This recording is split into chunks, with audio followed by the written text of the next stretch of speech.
Good morning, good afternoon, good evening, folks, whatever time it is for you. This is NaBrZHunter, along with Tac. on Podcaster Toten. Real quick breakdown of the Perseus debriefing cinematic released by Call of Duty last week. We kind of went overkill and decided to just break it down and get into all the nitty gritty details, and you'll see what we mean once we really get into it. I think we got a lot of juicy info for you. So, in the interest of keeping this video nice and short, unlike the research involved in breaking it down, let's jump right into it. 1943. Detailed information from the Manhattan Project was stolen from Los Alamos by the Russian spy known as Perseus. 1968. Vietnam War. Viet Cong soldiers orchestrated by Perseus attempted to steal an American-made nuclear bomb from a U.S. firebase. That 1968 one in Vietnam is the one that I want to start with. So we know in the original, or in the reveal trailer, there was the reference to Fractured Jaw, or Operation Fractured Jaw, which was the debate within the U.S. foreign policy establishment about whether they should use nukes in Vietnam. And so, Yes. I'll put that up on screen here. yeah, and so this makes it sound like that from the research that we were able to find, at least, right? That was, and just common sense on what we know about the wars, that was not a thing that, from my understanding, that happened. We never put nukes in, It never actually worked. And according in the official reports, let's just, Right. if we use Black Ops speak here, according to the official reports, we never actually put those nukes in Vietnam. Yep. So that one, But that was that's an a interesting, backup plan of sorts. right? That's an interesting manufactured event to put Perseus into. Okay. 5 days ago, while on a mission, we acquired intel that Perseus is in play again and planning an attack on the West. So 5 days ago, they acquired intel and they flashed that over that plane crash. So that one. So we're in January 1981. We know that from the Treyarch tweet about this briefing, and they say that 5 days ago there is this crash. So the only crash that we were able to find that was interesting enough to bring up to you all was January 15. There was a plane crash. 2 U.S. Air Force plane crashes over, I believe, Spain and Germany. Is that right? Yeah, Spain and Germany, and 2 on the same day. I think within, was it 20 minutes of each other? Yeah, within like a half hour. 11 people died. And so, that one was one that piqued our interest, just being 5 days before inauguration, because January 20 would be the earliest day in which Reagan would be president. And of course, it being 115 day, Yeah. we'll all be excited for that. I think the timing of that was just impeccable. I mean, to think that sort of event did happen at that time, in that event, and all of this is happening around Reagan. You'll see as this breakdown continues how some of that becomes problematic, but the timing is really impeccable for setting up a question like this. And the weird thing is, I mean, it's referred to as mysterious plane crash. I mean, the circumstances of these crashes were truly odd. There's a quote from a news archive that quotes a German police officer who said the transport fell like a stone. So that's the German crash. This is was it a C-130? Were they both C-130s? I forget, one of them was, though. And then I believe the one So we over got Spain was shortly after takeoff, just an accident. Yeah. So we've got 2 crashes, and the German police officer reports it just fell like a stone. So as far as the trailer or the cinematic here is saying this is a mysterious plane crash, I think that report from the officer that has that air of mysterious, and the fact that they both occurred within 20 minutes, as well as the conclusion of the New York Times article in the archive that says that investigation had begun. So it's not like it was apparent right out the gate why this has happened, and Right. the U.S. Air Force was beginning to investigate. Yep. So that's, yep, all right, so we'll keep on keeping on.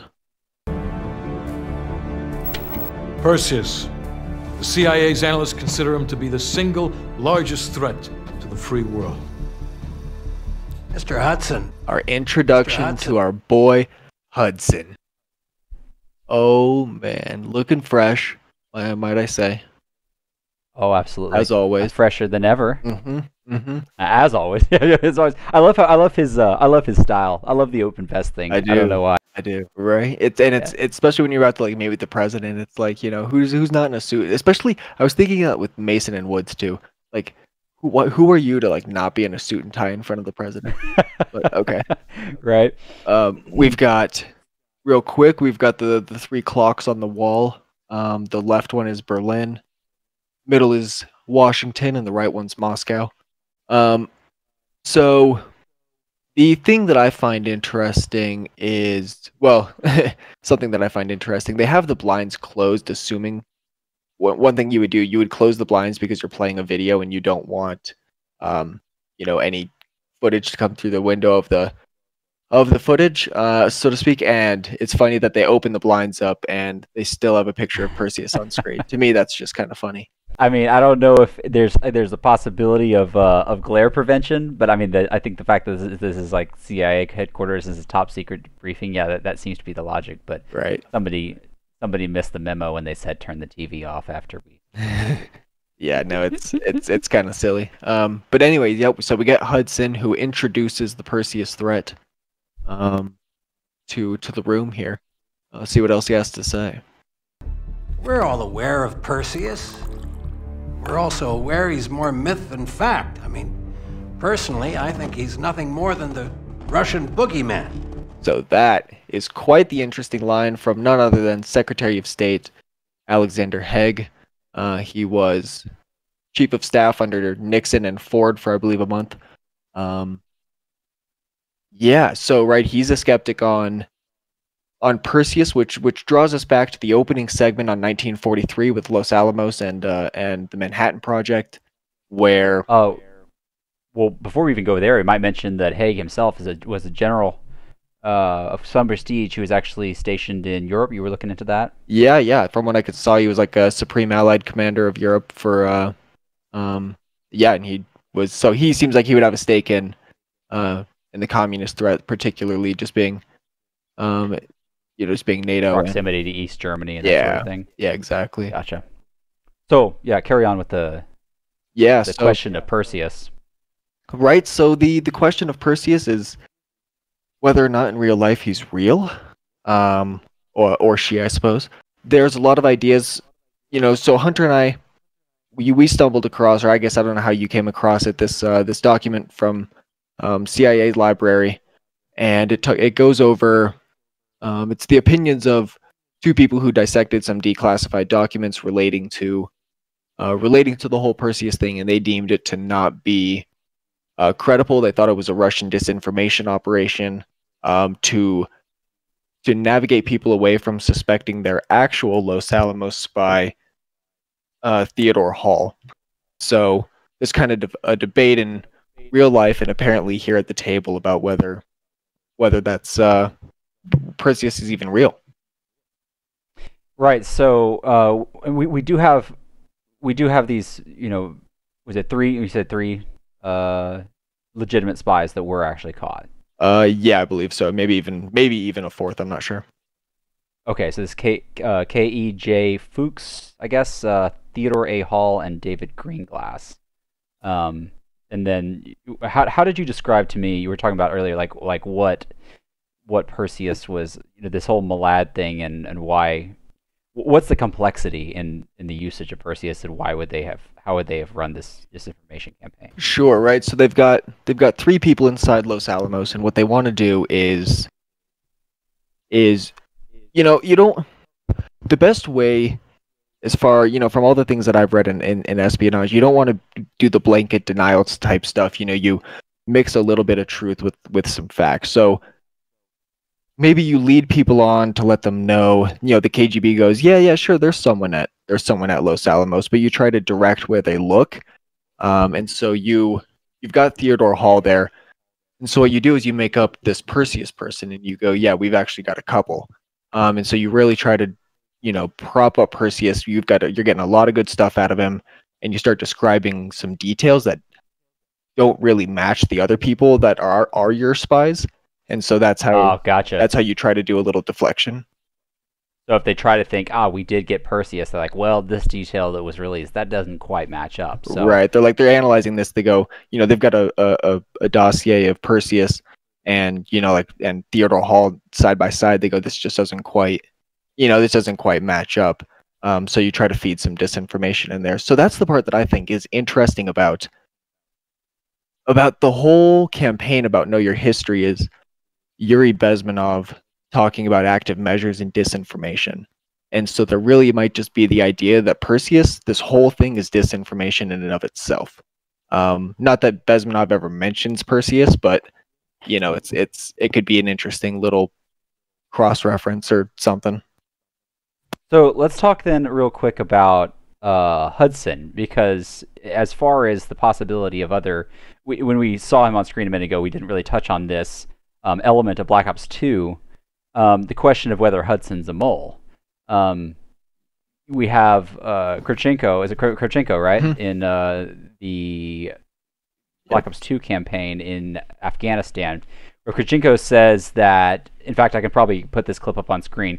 Kurchenko says that they've got people in the CIA, and in that moment, as you'll see in this clip, Hudson kind of like steps up and says it's bullshit. Yep. So it kind of interesting. It puts Hudson in this sort of shifty light to begin with, just from that clip. And of course, if you played the Black Ops 2 campaign, spoilers ahead, warning, for a game that came out in 2012. Mm-hmm.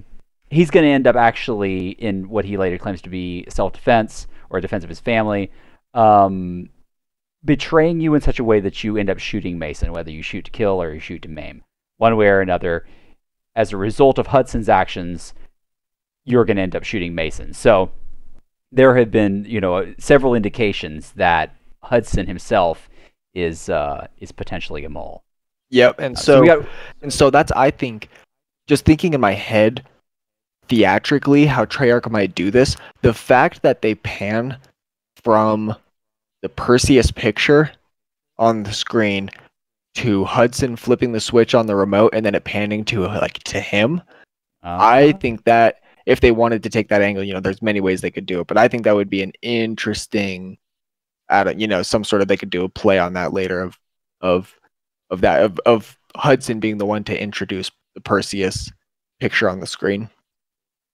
That's a really, really interesting point. Okay.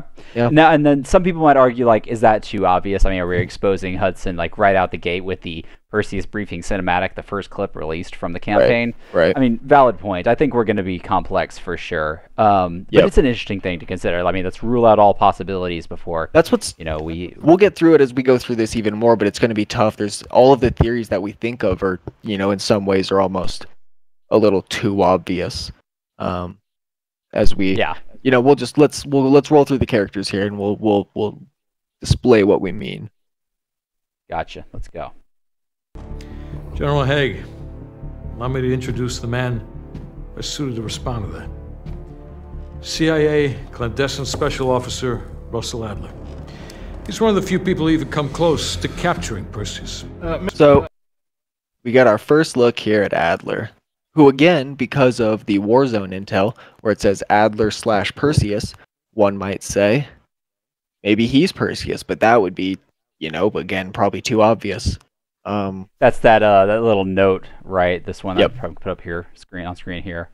Where was this found? I have seen all the people throwing this around. Honestly, I don't know where it's coming from. Do you know anything about the origins of this note? I think it's, in Warzone they introduced these little missions that give you, they give you calling cards and stuff like that. So I think you do a series of missions and then that note pops up or something. Okay. As far as I understand. But yeah, so we've got our discount Brad Pitt. And our second potential and overly obvious suspect as Perseus. So the other thing that made me think that maybe it was Perseus, right, is just that Hudson introduces him and goes, the person, CIA intelligence officer, he's gotten so close to catching him, but just never has, and you're just like, oh, I wonder why that might be. Right. But that, again, just probably too obvious. You could almost argue maybe Adler is perpetuating this misinformation campaign. I wonder, it's going to be fun to find out how he got those scars. Yeah, no kidding. Those are some elaborate scars. Mm-hmm. Yeah, it's going to be fun to learn his story. I guess there's. What do you feel do you think he's going to be protagonist? Is he going to turn? How do you perceive him so far? I like him. His look, when I first saw him, his look was almost like he's going to be an arrogant, like, well, any number of names you could throw at that face, but and that demeanor. I would say more than that face, just that face and that demeanor. I mean, sure. I mean, he looks awesome, but like when you see him in this first time, I think the first impression is he's going to be a bit of a douchebag. Mm-hmm. Mince words, but his reaction, I think, to the question that will come in a moment here, as to the question of Perseus, he has an almost soft-spoken nature that makes him feel more humble than he immediately appears. So I kind of like him. I think I'm going to like him. Yeah. All right. So let's see what this gentleman has to ask. Mr. Adler, why should we take this Perseus threat seriously? You don't have to, sir. Yeah, but then a lot of innocent people are gonna die. Why do you say that? All right, so the guy asking the question we have not been able to locate after extensive searching through photos of Reagan's national security team, some members of Congress. We have reached far and wide. Browsed every picture of the cabinet, and there's just nothing that matches, except for one really vague possibility, is that it's a really nobody quote us on this, but it's a really bad George H.W. Bush, to be precise, vice president. Only indications being, for one, nobody else seems to match. For two, he's got a little part on the left side of his head. For three, his nose is a bit hooked. Four, he's got a little bit of a southern accent. More specifically, it sounds like a Texas accent to a certain degree, like a refined Texas accent.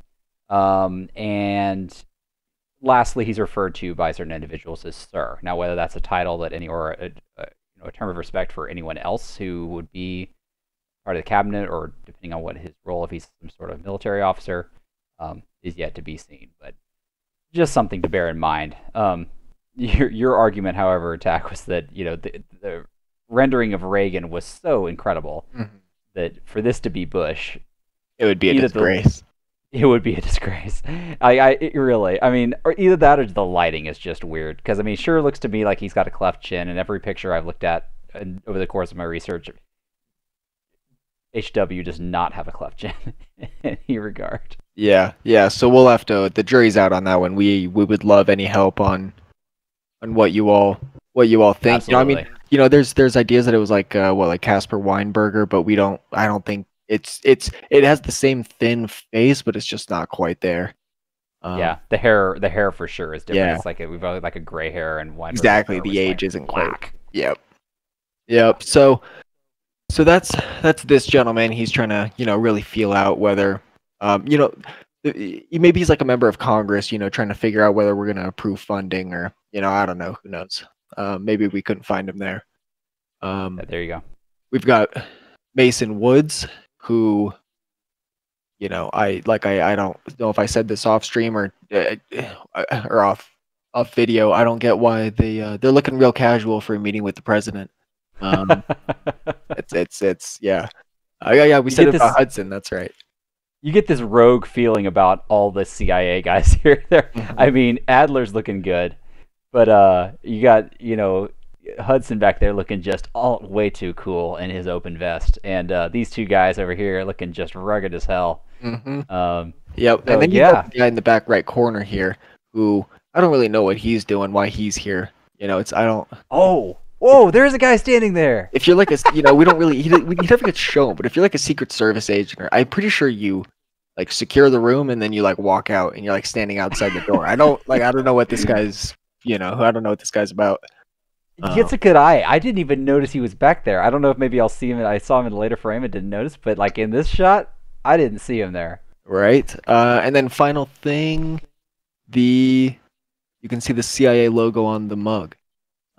So it is. Okay, which actually kind of brings another question, which we'll discuss in a minute. For sure. All right, so let's see what they all got to say. Sir. Every time Perseus has come into play, it's shifted the balance of the Cold War. And after 13 years of silence, if he's active, something big is going to happen. Something that will affect the free world.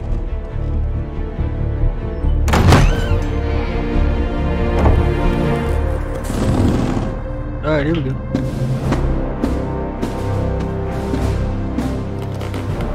Mr. President. Sir. Mr. President.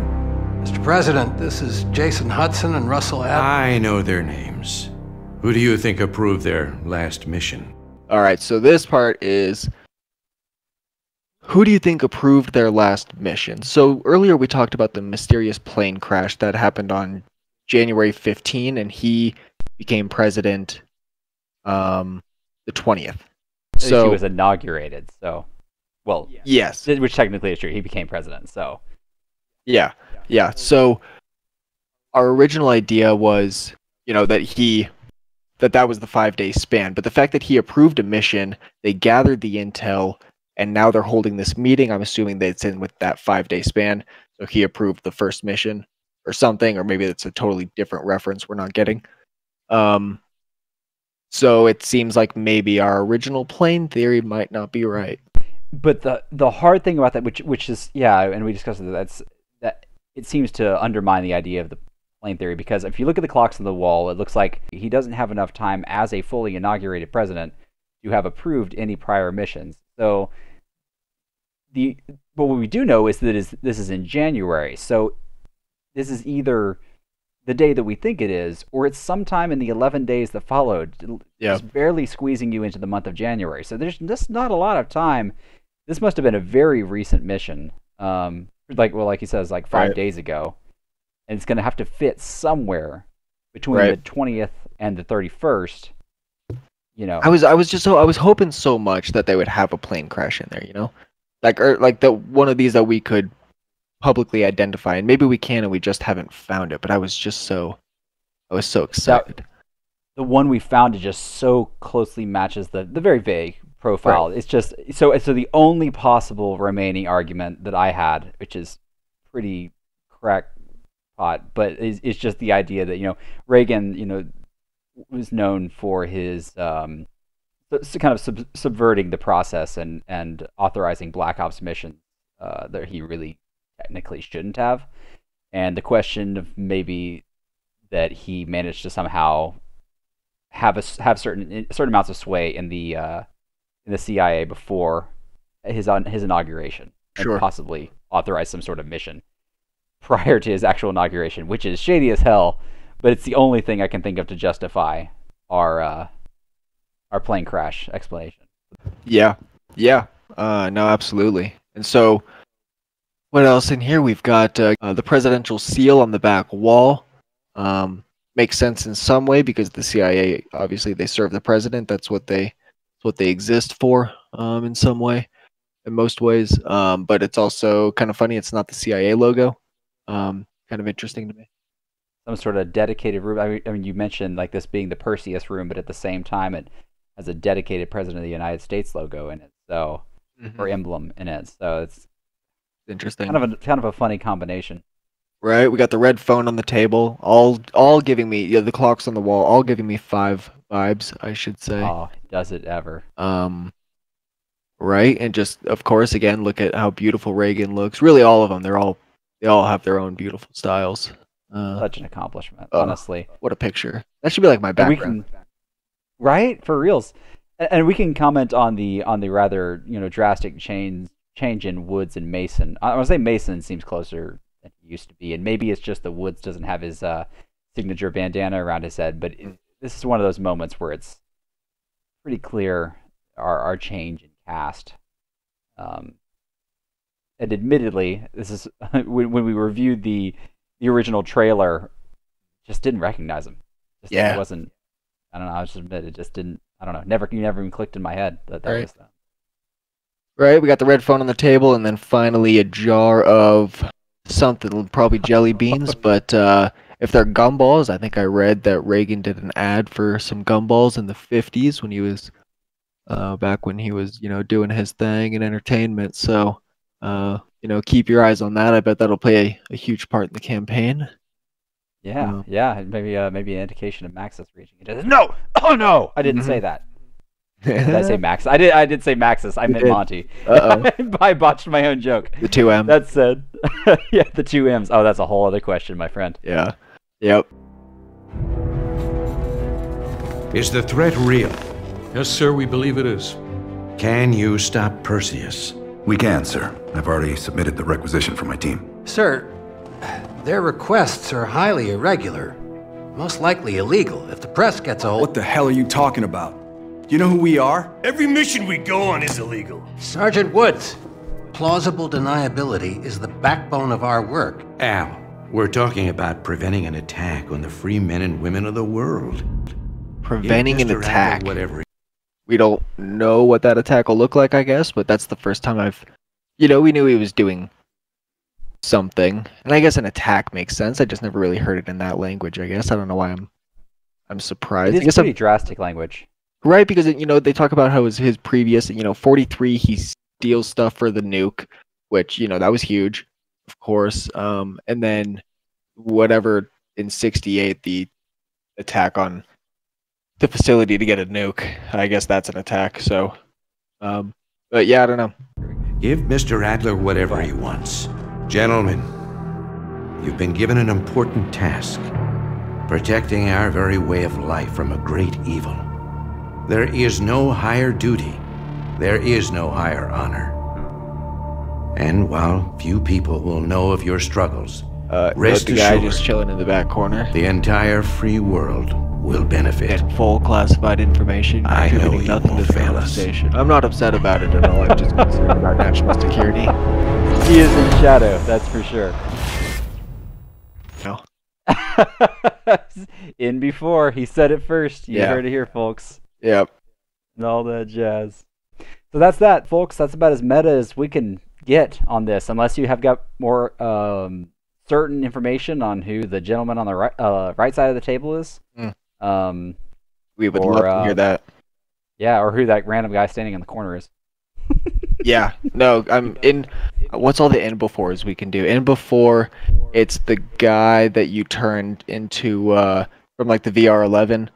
Do that guy. Just keep That's the our list going. CIA, a revitalized CIA agent. Yeah. No, honestly. Call it dead. You know it is. Well, good times, man. Good talk.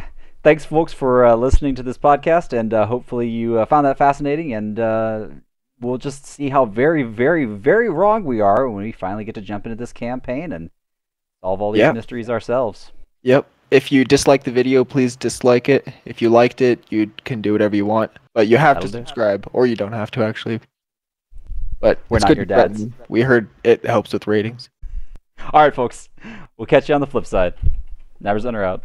Bye.